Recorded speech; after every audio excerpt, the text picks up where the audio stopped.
Sahabat SDP, ada orang berkata, mari kita membiasakan hal yang benar, gitu ya, bukan membenarkan hal yang biasa.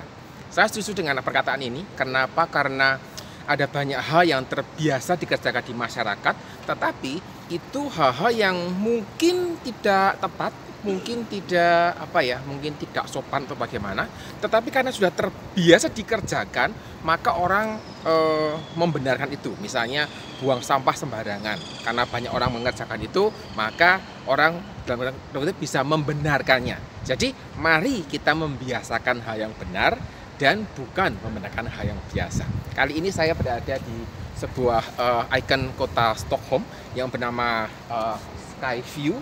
Dan Skyview ini adalah tempat yang dipakai orang untuk mengamati ke kota Stockholm, gitu ya. Katanya melihat kota dalam waktu, seluruh kota dalam waktu 20 menit gitu.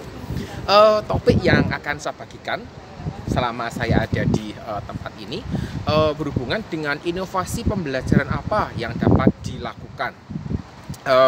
Jika sahabat SDP punya inovasi pembelajaran yang juga dikerjakan, menarik untuk dituliskan di kolom komentar, gitu ya. Buat yang belum daftar di kanal Seputar Dunia Pendidikan, dapat mendaftarkan diri, gitu ya, subscribe.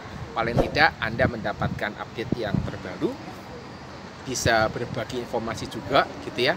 Dan kalau ada pertanyaan dapat disampaikan ke seputar duniapendidikan.quora.com. Jadi nanti saya akan naik, gitu ya. Ada semacam liftnya dan kita akan ngobrol di sana, ya. Jumpa.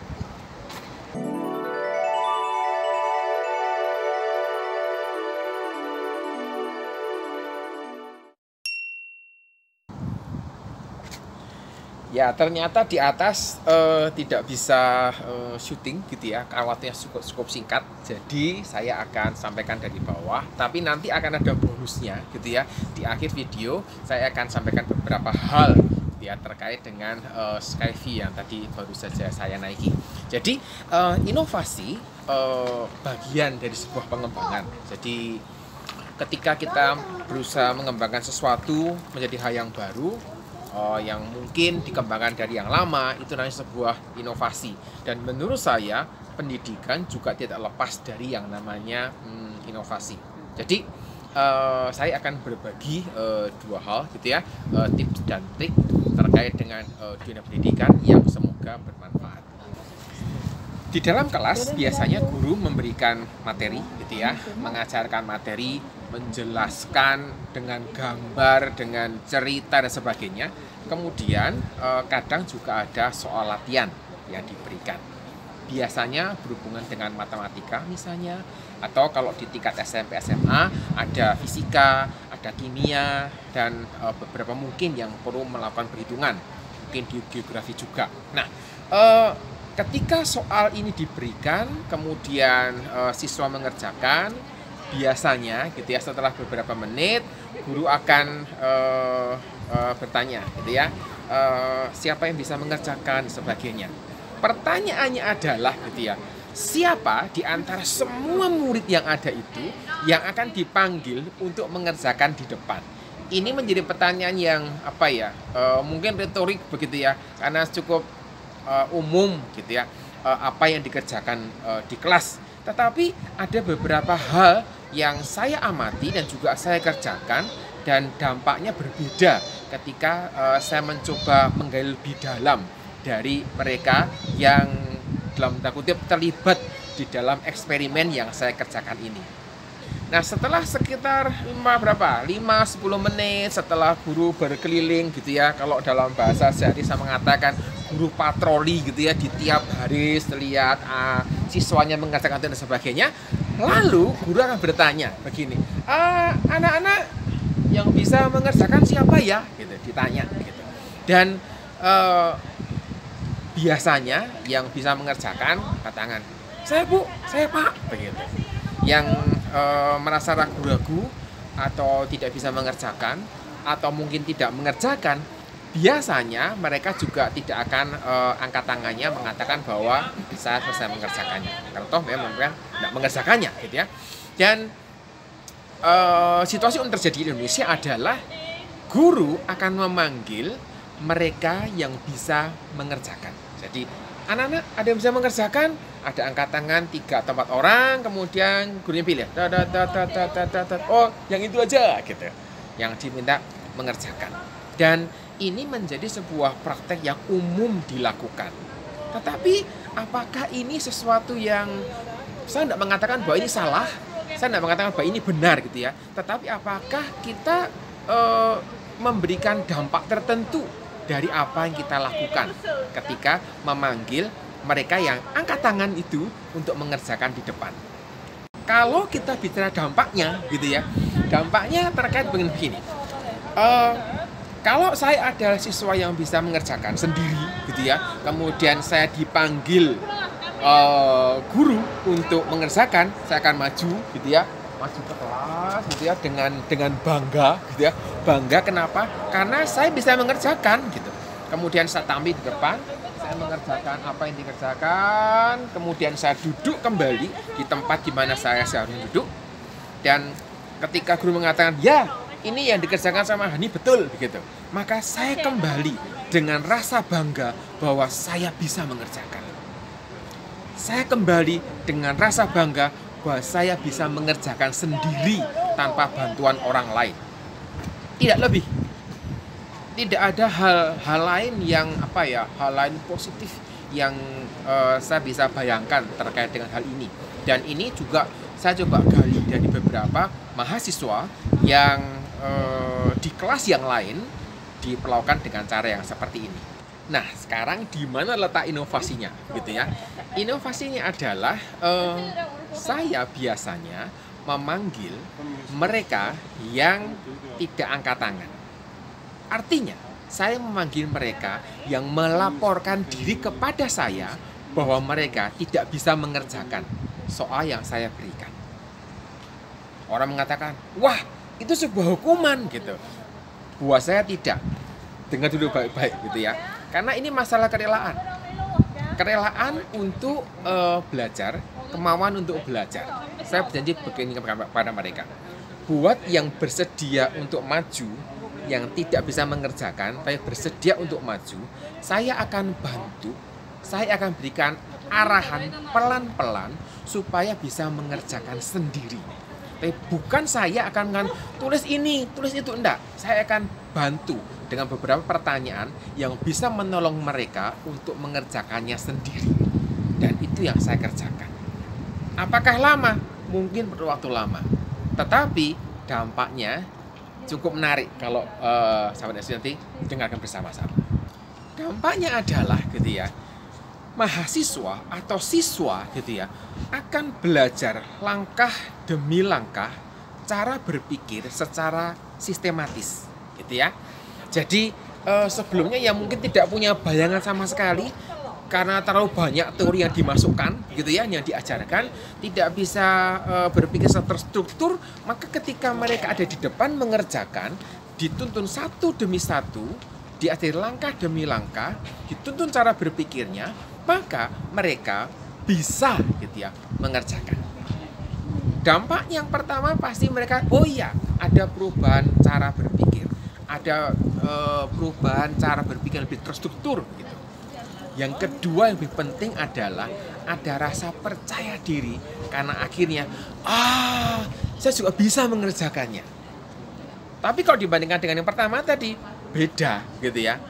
Yang pertama tadi dampaknya adalah ya ini loh saya bangga gitu karena saya bisa mengerjakannya. Jadi saya melihat bahwa cara ini memberikan dampak yang lebih besar daripada cara yang umum dipakai oleh banyak pendidik yang mengundang mereka yang bisa mengerjakan untuk maju mengerjakan di depan. Yang kedua, tips yang saya bagikan sebenarnya sudah ada dalam sebuah video gitu ya, terkait dengan masalah bertanya dalam kelas gitu ya. Banyak guru, banyak dosen, banyak pendidik gitu ya yang punya punya pergumulan gitu terkait dengan mengapa sedikit sekali peserta didik yang bertanya di dalam kelas. Padahal bertanya merupakan bagian dari pembelajaran. Tidak mungkin seorang pendidik bisa memberikan sekali materi, kemudian mereka langsung semuanya mengerti. Tidak mungkin. Itu yang saya percaya. Sehingga ketika materi disampaikan dan tidak ada yang bertanya, ini ada sesuatu yang terjadi.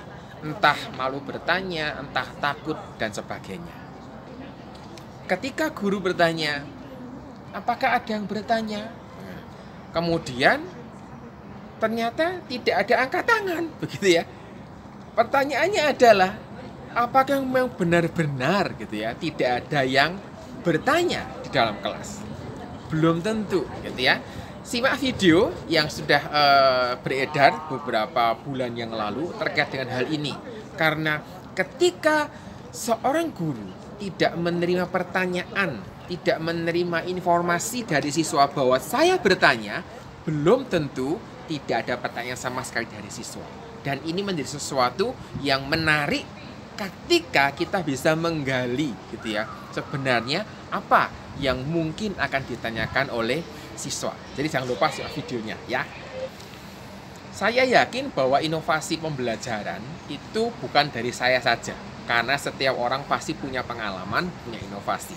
Pertanyaannya buat Anda sahabat SCP yang menjadi pendidik, menjadi guru, dosen, guru les, guru bimbel gitu ya. Pertanyaannya adalah, inovasi apa yang Anda miliki? Kalau Anda punya inovasi yang bermanfaat, inovasi yang tokcer begitu ya, mengapa Anda tidak berbagi dengan sesama pendidik? Silakan tuliskan di kolom komentar. Karena di kolom komentar ini kita saling belajar, saling berbagi. Mungkin kalau ada pertanyaan, ada kesulitan dapat ditanyakan, itu menolong. Dan siapa yang punya solusi bisa menyampaikannya. Menurut saya, guru perlu berinovasi supaya proses belajar bisa berlangsung dengan efektif.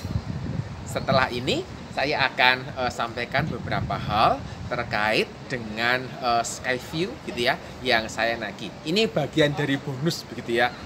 Kayaknya kali pertama deh. Kali pertama saya memberikan bonus semacam ya video terkait dengan tempat yang saya kunjungi ya. Sampai jumpa.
you.